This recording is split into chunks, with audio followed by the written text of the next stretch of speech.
rekan-rekan semuanya. Selamat datang pada sesi 1. Pada sesi 1 ini kita akan mempelajari, memahami tentang konsep dasar anggaran. Nah, apa itu anggaran? Di pikiran kita masing-masing tentu ada pendapat masing-masing gitu ya. Ada logika masing-masing tentang anggaran. Nah, dalam bahasa Inggrisnya itu budgeting. Nah, budgeting itu apa? Ya, pernah kita terpikirkan negara juga punya anggaran, ya, RAPBN. Kemudian juga perusahaan punya anggaran, dan rumah tangga seharusnya juga punya anggaran. Kenapa? Karena uang yang kita terima, tentu kita harus mengelola, ya, itu disebut dengan bagian dari anggaran tersebut itu sendiri ya, atau memanage uang. Nah, itu disebut juga dari anggaran. Kenapa perlu dianggarkan? Karena kita tidak tahu masa depan. Makanya yang kita tahu adalah hari ini.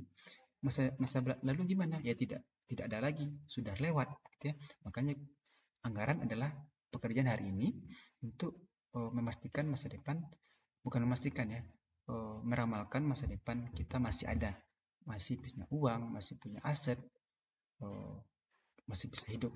Nah, itu konsep dasar anggaran sebenarnya gitu ya. Kemudian saya tulis dulu ya. Ini sebagai highlighter aja agar kita budgeting. Nah, negara juga butuh anggaran, sangat butuh malah ya. Bagaimana hutang, mengelola hutang, bagaimana membayar, gitu ya. Bagaimana apalagi negara kita, bagaimana membeli aset. Nah, sama enggak dengan perusahaan? Juga sama ya. Bagaimana membeli bahan, ya, membayar gaji, apalagi. Kemudian utilitas. Apa itu utilitas? Seperti bayar air, listrik, dan telepon gitu ya. Oke, itu adalah gambaran highlight budgeting itu seperti apa, atau anggaran budgeting ya, sama saja. Nah, kemudian RPS sudah dibagikan, maka dapat dilihat bahwasanya ada 4 RPS yang akan kita pahami pada sesi 1 ini. Sampailah itu bentuk dari bagan ya, atau formnya gimana gitu ya. Anggaran induk adalah anggaran terakhir yang akan kita kerjakan di akhir semester ini. Tapi sebagai gambaran, anggaran induk adalah dari anggaran penjualan sampai terbuatlah laporan keuangannya, misalnya 2022 nih. Nah, 2023-nya gimana? Nah, itulah disebut dengan anggaran induk yang kita simulasikan di tahun 2022. Kita sekarang berada di tahun 2023, benar ya? 2023 kita buat sekarang dengan memperhatikan kemampuan perusahaan atau kapasitas gitu ya. Memperhatikan SDM kita, waktu yang kita punya, ya, pabrik kita, alat-alat gitu ya, aset. Nah, dengan kemampuan yang ada, maka kita proyeksikan 2024 kita akan memiliki apa? Memiliki bonus nantinya, memiliki aset bertambah nantinya, gaji naik ya. Nah, seperti itu yang akan kita ramalkan dengan belajar anggaran ini. Semoga terbuka ya pola pikir kita yang baru, bahwasanya kita ini sebenarnya bisa menganggarkan dengan teori yang ada, tidak hanya beramal asal-asalan seperti itu. Oke. Konsep dasar perencanaan. Nah, dimulai dari manajemen. Yang meramalkan itu manajemen. Sama dengan di rumah tangga. Siapa yang meramalkan? Ya berarti ada ayahnya, ada ibunya. Tapi biasanya kebanyakan ibu ya, meramalkan masa depan keluarganya, masa depan anaknya. 10 tahun kemudian kita punya mobil, punya motor, punya aset gitu ya. Oke, POAC ya. Apa itu POAC? Ya, P itu plan, perencanaan ya. Kalau planning, merencanakan. Jadi kalau manajemen itu ya POAC itu. Ini teori dasar tentang manajemen ya. Walaupun nanti akan banyak teori-teori baru, tapi kita belajar hal dasar dulu. Berarti manajemen adalah POC, planning. Nah, direncanakan. Berarti budgeting direncanakan dulu ya untuk 2024 saya bilang tadi ya. Kita sumber daya kita apa? Nah, dengan sumber daya yang ada, mampu nggak kita menghadapi 2024? Walaupun tidak maksimal ya, tapi minimal bisa lah. Jangan sampai turun. Makanya setiap perusahaan itu atau bank atau apapun, target itu akan naik tiap tahun, bahkan tidak masuk akal gitu ya. Di luar rata-rata, ini rata-rata misalnya. Tapi pasti selalu ini. Kemampuan perusahaan segini, tapi perusahaan tidak di atas rata-rata. Agar apa? Ya bisa jadi katanya apa? Bonus gitu ya. Ada insentif gitu ya. Nah, makanya itulah yang membuat orang bisa nggak bekerja under pressure katanya. Under pressure, di bawah tekanan. Karena dia selalu diharapkan berjuang harus di atas rata-rata. Perencanaan itu apa? Menetapkan tujuan perusahaan dan memilih cara terbaik. Yaitu apa tadi? Misalnya kita punya motor nih. Tapi kita diharapkan harus mampu ke Jakarta. Mampu nggak dengan motor? Ya, SDM kita ini, SDM sumber daya kita hanya ini, motor. Tapi kita diharapkan harus mampu berjalan sampai Jakarta. Ya, apapun caranya harus sampai seperti itu ya. Nah, berarti cara terbaiknya seperti apa? Bisa jadi motor itu kita jual, gitu ya. Aset kita jual untuk sampai ke Jakarta. Itu salah satu cara sederhana gitu ya. Tapi harus ada cara terbaik. Apa itu disebut cara optimal? Tidak paling atas, tidak paling bawah, ya di tengah-tengah. Tapi tidak ada yang rugi, win-win solution. Kata kuncinya adalah harapan masa depan ya. Jadi perencanaan itu dimulai dari perencanaan apa itu harapan kita atau goal masa depan kita. Misalnya kita punya rumah di tahun 5 tahun ke depan. Apa rencana kita? Tahun pertama kita nabung 5 juta. Tahun kedua nabung 10 juta. Sampailah kita bisa untuk DP rumah. Nah, berarti di tahun ke-6 kita cicil. Cicilnya berapa gitu ya. Itu disebut dengan perencanaan ya. Ada harapan yang kita lakukan dan apa cara-cara untuk melakukan harapan itu. Oke. Kemudian terakhir adalah dari slide ini, perencanaan itu adalah strategis dan taktis. Apa bedanya? Strategis adalah jangka panjang, bisa jadi lebih dari setahun. Taktis itu adalah jangka pendek. Jangka pendek itu apa? Jangka kurang dari setahun. Kurang setahun itu adalah misalnya untuk kita membeli aset ya, membeli rumah. Apa yang kita, ini kan jangka panjang nih, 5 tahun. Dalam setahunnya apa? Beli cat ya, beli paku, beli bata. Nah, itu jangka pendeknya seperti itu gambarannya. Oke, kita lanjut. Ini ilustrasi saja bisa dibaca. Intinya di sini adalah saya bilang tadi perusahaan ini rata-rata ya. Targetnya akan selalu di atas rata-rata. Walaupun kemampuan sumber daya, resource hanya sampai di rata-rata ini saja, tapi akan selalu di atas rata-rata. Intinya apa? Ya, kalau melebihi dapat bonus, itu aja ya. Walaupun sumber dayanya cuma 5 orang, bisa dibaca ya. Ini saya highlight aja agar cepat. Dia harus mampu menjual percuan ya, agar perusahaan tetap ada, eksis, dan perusahaan tetap eksis dan perusahaan tetap dikenal walaupun dengan apapun caranya. Ya, kalau secara Islam kita tetap cara halalan thayyibah seperti itu. Kemudian, nah ini kuis sedikit saja. Apakah anggaran bisa berubah tengah jalan? Jawabannya bisa. Contohnya negara, ada RAPBN. RAPBN. Kalau di rumah sakit ada namanya revisi RKP. Nah, artinya misalnya apa? Di tahun 2019, waktu 2018 ya, oke, kita akan berlaba nih gitu ya. Tapi 2019 pada akhirnya di Desember ada COVID. COVID udah tahu nih gitu ya. Nah, ternyata anggaran kita banyak habis karena COVID ini ya. Ke rumah sakit gitu ya. Banyak membeli APD ya. Pasien turun. Berarti pendapatan ikut turun.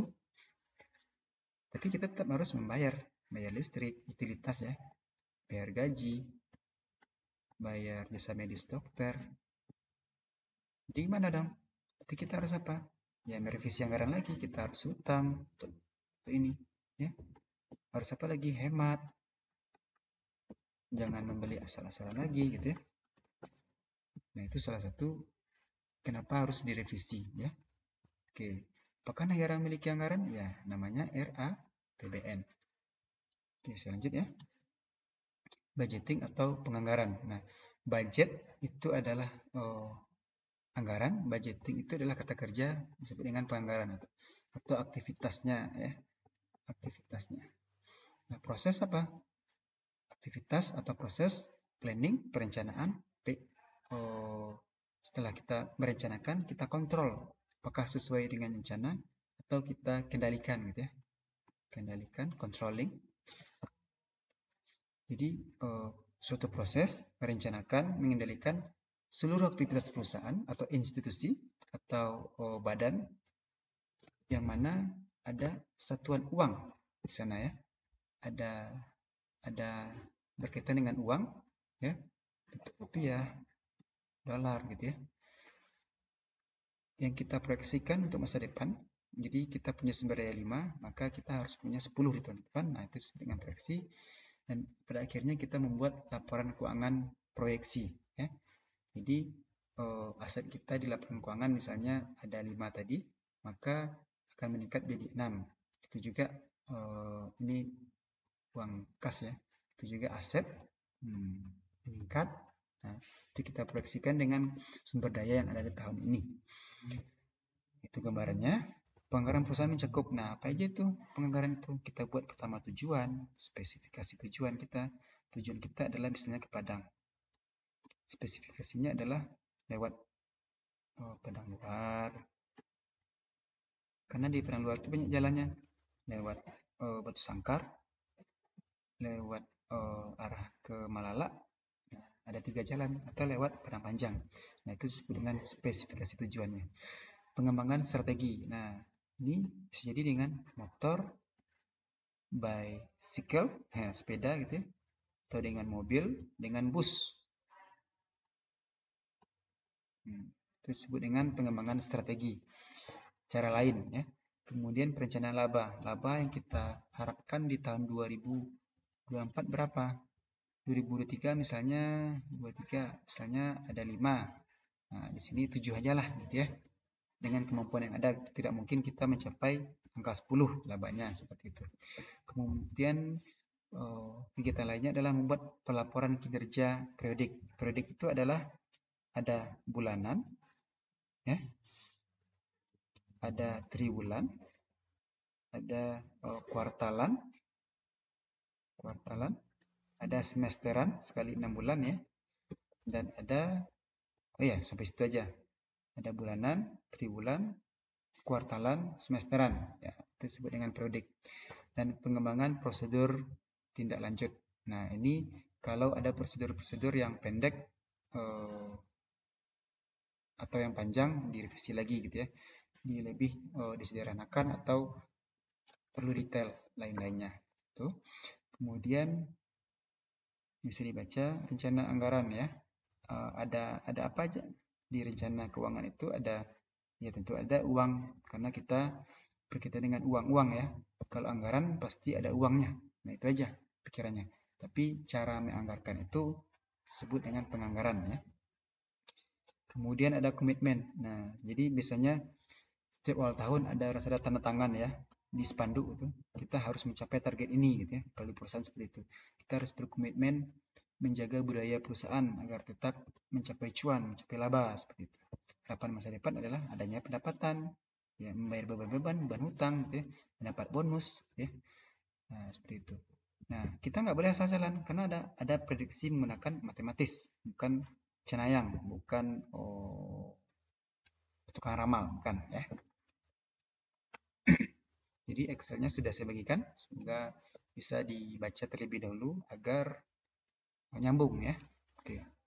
Nah, ilustrasi anggaran analis matematis. Nah, kalau kita rumuskan anggaran itu apa? Itu analis matematis ya, ditambah akal sehat. Ya, semuanya harus masuk akal. Jangan kita punya orang 5 orang nih, ya. Tahun ini kita bisa dapat 10, tapi dengan 5 orang tetap di tahun 2024 kita akan memperoleh laba 100. Nggak masuk akal, ya, nggak masuk akal. Harus bertahap dulu, mungkin 15 ya, tiap tahunnya gitu ya. Kemudian tambah pengalaman. Nah, itulah kenapa setiap perusahaan harus ada orang yang berpengalaman. Mencari karyawan juga harus pengalaman. Karena apa? Dia siap kerja, ya. Kalau dia siap kerja, dia nggak takut tekanan. Dia bisa memaksimalkan tekanannya. Kemudian dia bisa langsung kerja, ya, seperti itu. Dia memiliki solusi karena dia pernah mengalami hal-hal yang sulit dan sebagainya. Sifat anggaran itu ya fleksibel, bisa dirubah, bisa direvisi. Misalnya Nokia ya, kenapa dia runtuh? Karena pada saat orang sudah berubah, dia nggak berubah. Karena kenapa? Dia masih yakin dengan strateginya, anggarannya, bahwa di tahun itu dia akan tetap menang. Padahal, coba lihat, Samsung aja meluncurkan produk sekali 3 bulan. Ya.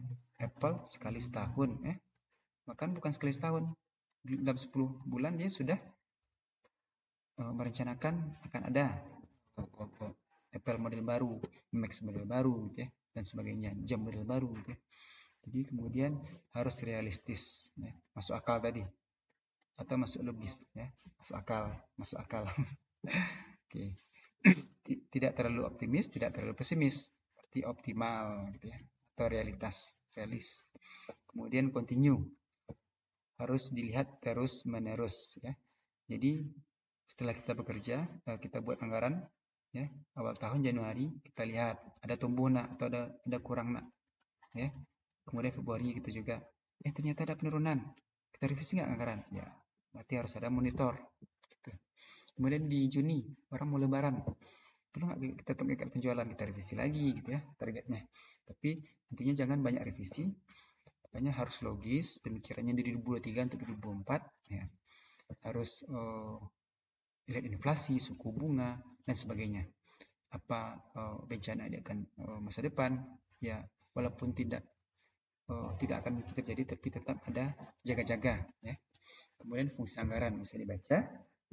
Fungsi anggaran tentu saja ya koordinasi, manajemen melihat bawahnya telah mencapai sesuai anggaran nak, anggarannya sudah habis nak, terserap nak, seperti itu, sebagai alat koordinasi dan verifikasi.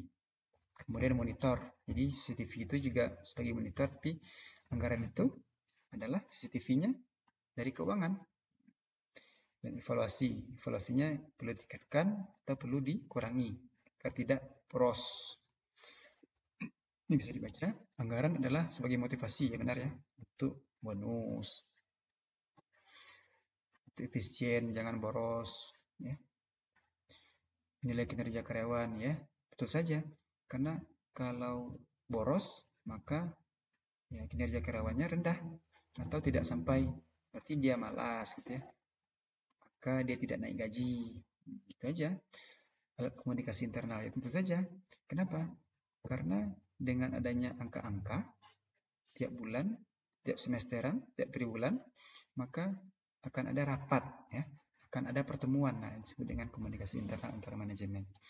Kemudian kita melihat rencana kita sama nggak dengan realisasi. Kalau sama, ya berarti 2024 kita itu apa? Berhasil, ya, down, accomplished, ya. Oke. Tujuan ini bisa dibaca. Tujuannya, metode yang digunakan, metodenya apa gitu ya, nanti kita pelajari secara rinci. Ya tentu saja berapa kita misalnya ke Padang, ya, apa kita pakai motor, berapa minyaknya, berapa waktunya, ya. Nah, makanya harus komunikasikan faktor yang mempengaruhi penyusunan anggaran. Jadi udah mulai tahu ya kita mau kuliah apa, ya. Semoga terbuka, ya, wawasannya. Nah, faktor yang mempengaruhi penyusunan internal, ya, sumber daya manusia kita seperti apa, sumber daya alat kita apa, pabrik kita gimana, mesin kita gimana, gitu ya. Kemudian keuangan kita ada enggak, ya. Ternyata kita membuat proyek, ya, membeli suatu barang untuk kita jual, ternyata hutang. Mampu enggak perusahaan? Kemudian SDM ya, personalia. Nah, kita ada enggak tipe pemasaran? Kalau enggak, ya buat apa kita muluk-muluk target kita di 2024 ya. Kemudian itu internal. Eksternal adalah kalau internal disebut dengan dapat dikendalikan atau controllable. Kalau eksternal tidak dapat dikontrol ya, uncontrollable, tidak dapat dikendalikan. Seperti apa? Persaingan kita nggak tahu karena tiap bulan itu pasti ada orang yang muncul pesaing-pesaing baru. Kemudian tren itu akan berubah ya. Kita lihat Nokia runtuh, BlackBerry bangkrut, Alibaba sekarang juga akan bangkrut. Ya. Sekarang bank banyak yang tutup. Silicon Valley Bank, Sushi Bank ya di Swiss banyak tutup karena kenapa? Ya tidak bisa eksternal ini. Kemudian agama ya. Kita lihat agama bulan ini apa? Penjualan sapi, maka kita menjual sapi gitu ya. Atau waktu lebaran kita menjual baju, itu aja. Budaya anak-anak sekarang itu gimana? Seperti itu. Dia suka musik, dia suka tarian, apa yang kita jual? Perusahaan kita gimana? Ya, gitu aja. Nah, kebijakan pemerintah, ini susahnya. Waktu COVID ada PSBB. Padahal kita mau jualan nih, nggak bisa jualan. Nah, itu juga kondisi ekonomi, teknologi ya. Jangan takut adanya perubahan teknologi. Ya. Jangan ragu, berarti kita harus ya, melek teknologi gitu ya. Jangan ya adaptif. Hubungan anggaran dengan manajemen. Ya tentu saja, anggaran itu adalah apa itu anggaran? Ada kumpulan angka. Maka dengan ada kumpulan angka, maka jangan dikorupsi atau harus ada kesopanan, ada attitude. Jangan ada KKN, jangan dimanipulasi. Seperti apa? Sekarang ada perusahaan besar namanya Waskita Karya, WSKT. Ya, dia membuat laporan keuangan itu tidak bagus. Dia bekerja sama dengan auditor eksternal ya, membuat seolah-olah laporan keuangan itu walaupun dia hanya kumpulan angka, tapi karena tidak ada attitude, kesopanan, tidak ada ya agama tadi atau kekurangan itu, maka dia membuat rekayasa laporan keuangan. Dan termasuk anggaran juga dia rekayasa sehingga apa? Ya, dia ditangkap ya. Perusahaannya mulai hancur, banyak utang ya. Nah, ini proses gambar-gambarnya P P O ya, POAC ini AC-nya. Nah, ini tindakan-tindakannya ya, actionnya, action actuating atau tindakan-tindakannya. Staffing, bagaimana cara mengelola staff, gitu ya, SDM, kemudian bagaimana cara memanage leading, gitu ya, memberikan pengaruh, influence, gitu, seperti itu. Bisa dibaca. Nah, pada akhirnya adalah feedback. Ada yang baik dipertahankan, ada yang jelek diperbaiki. Atau direncanakan ulang, rekayasa ulang, seperti itu. Nah, ini administrasi anggaran atau apa aja yang diperlukan dalam sebuah anggaran. Kalau strukturnya adalah struktur ya, lebih kepada struktur, structure. Ada komite itu siapa saja, ada direksi, pimpinan departemen ya. Inilah yang akan membuat anggaran. Kemudian departemen juga memberikan informasi kepada komite. Manual anggaran itu bagaimana cara menggunakan anggaran. Dari tujuan seperti apa gitu ya. Manual atau prosedur ya. Membuat kue dari apa? Siapkan perangkatnya dulu ya. Beli gasnya dulu gitu ya. Kita siapkan perangkat sudah membeli, kemudian kita kerjakan.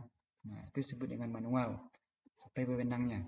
Jangan sampai orang SDM dia pergi ke bagian penjualan, ya wewenang nggak ada. Kita orang keuangan, dia pergi bekerja ke pabrik, ya nggak ada wewenangnya. Tapi kalau melihat boleh melihat, tapi mengatur orang bekerja di sana nggak boleh. Itu sudah di luar wewenangnya, seperti itu. Ada SOP, rincian kerja setiap karyawan itu apa? Itu disebut dengan SOP. Paginya gimana, jam 10 gimana, jam 11 gimana, sampai dia pulang. Itu SOP. Jadi kalau dia melanggar SOP, ada kecelakaan. Ya, berarti ada di luar SOP. Seperti itu. Kita lihat SOP-nya. dia melanggar nih, atau di luar jam kerja nih kecelakaannya. Nah, itu SOP. Kemudian sistem anggaran. Ada sederhana, ada rumit. Tapi bagusnya gimana? Digabung gitu ya. Kalau terlalu sederhana, maka orang akan asal-asalan. Terlalu rumit, orang akan malas gitu ya. Akan susah. Boleh nggak keduanya dipakai? Ya, kita gabung. Oke. Jenis anggaran ya namanya komprehensif atau yang saya bilang tadi anggaran induk. Jadi semuanya dari awal hingga akhir sampai terbentuk anggaran laporan keuangan. Ya.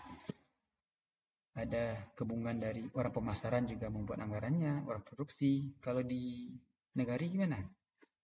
Atau di minimarket gimana? Ya, ya pasti ada tim pemasaran, ada tim gudang, tim keuangan, itu pasti ada ya. Atau parsial terbatas. Ya, orang anggaran juga buat anggaran, orang pemasaran, orang gudang buat anggaran. Tapi yang memegang parsial itu terbatas itu siapa? Ya kepalanya. Nah, itu makanya kepala akan melihat bagaimana ke depannya, visioner ya. Harus fleksibel ya, harus berubah-ubah. Bukan berubah, harus berubah-ubah, harus jangan kaku ya, rigid.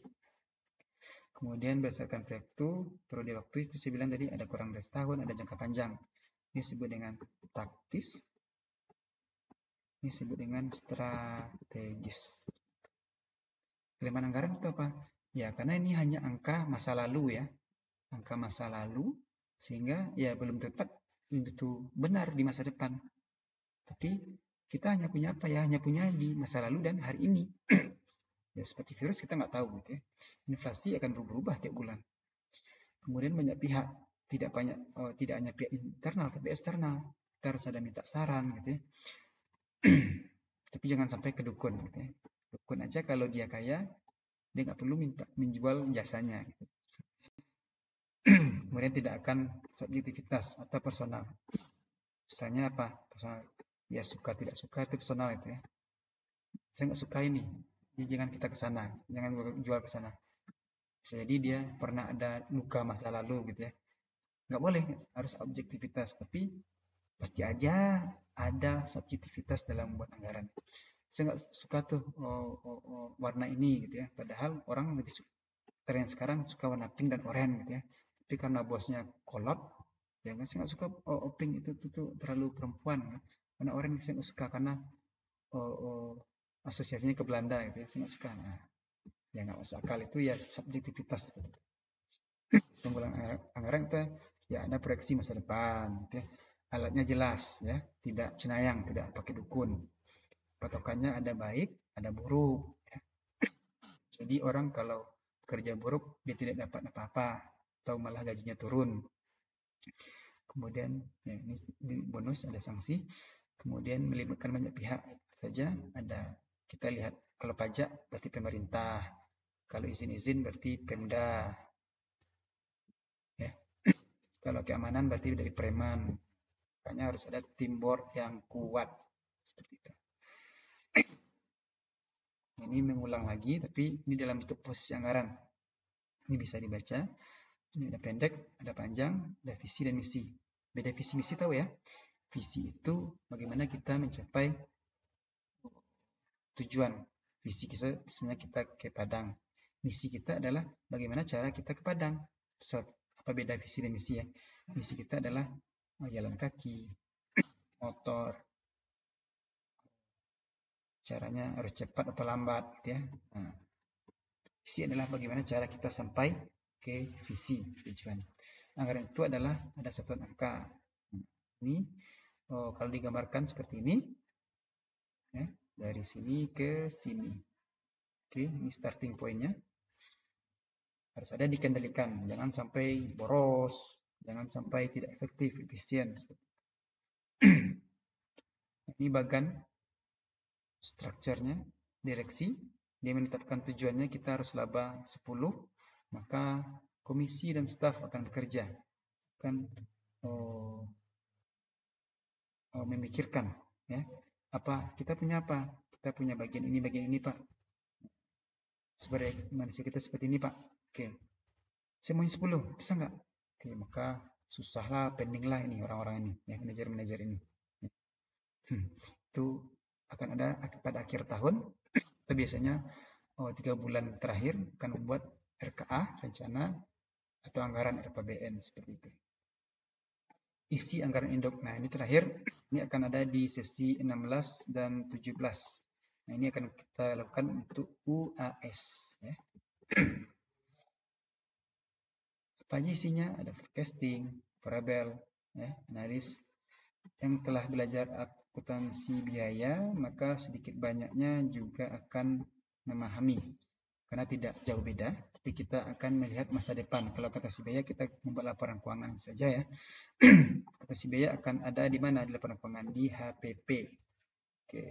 Tapi kita akan buat semuanya. Oke, menarik ya. Jangan pikir susahnya karena ini aja saya berikan Excel-nya. Jadi tidak susah. Jadi pikirkan mudah, kita hanya belajar. Salah boleh, ya nggak apa-apa. Jenis anggaran induk bisa dibaca. Tugas akhir, tapi kita fokus pada tujuan kita, ujian akhir semester seperti itu. Di sini ada apa? Ada PP nantinya, piutang, bagaimana cara membuat anggaran modal, dan pada akhirnya membuat laporan laba rugi dan neraca. Tahapnya ya. Jadi jangan pikirkan rumit dulu, pasti ada tahapannya. Jadi tahapannya seperti kita naik tangga atau turun tangga, jangan sampai tangga sini nanti kita jatuh. Gitu juga dalam memahami kuliah, tidak hanya anggaran. Seperti itu juga mata kuliah lain, jangan langsung memikirkan susahnya cara buat skripsi ya. Tapi nggak apa, yang penting kita tahu gitu ya. Kita maunya kemana ke skripsi. Tapi jangan memikirkan ini harus belajar ini. Makanya kita tahap-tahap dulu ya. Jangan takut. Proses penyusunan anggaran ya, berarti sesi kedua kita akan belajar ini. Sesi ketiga, sesi keempat, dan sesi selanjutnya. Sesi terakhir ya. UAS dan sampai UTS ini ya. Oke, gambarannya. Ini panduannya. Jadi kita mau kemana sih? Nah, ini dari ini dulu. Bagaimana kita akan menjual. Jadi saya bilang tadi budgeting ini khusus untuk perusahaan. Boleh nggak bagi negara, bagi daerah? Boleh saja. Intinya sama. Kenapa kita memiliki perusahaan? Tujuannya perusahaan ya karena ada laba rugi. Kalau negara kan hanya anggaran itu terserap ya. Kemudian perusahaan itu lebih kompleks ya. Jadi kalau kita belajar kompleks, belajar yang rumit, maka kedepannya akan mudah bagi kita untuk mempelajari yang lain. Ada HPP-nya. Negara punya HPP nggak? Enggak gitu ya. Kemudian negara punya hutang ya, punya hutang. Ya, berarti ada hutang. Berarti kita belajar hutang, berarti untuk negara, untuk daerah kita juga akan mempelajari itu juga. Belajar pajak, ada PPN gitu ya. Kemudian di negara juga ada pajak juga gitu ya. Oke, dengan gambarannya akan kita pelajari pada semester ini. Oke, itu saja pada kesempatan kali ini. Silakan dipelajari. Kita lanjut pada video sesi 2. Terima kasih telah memahami video ini. Sampai jumpa.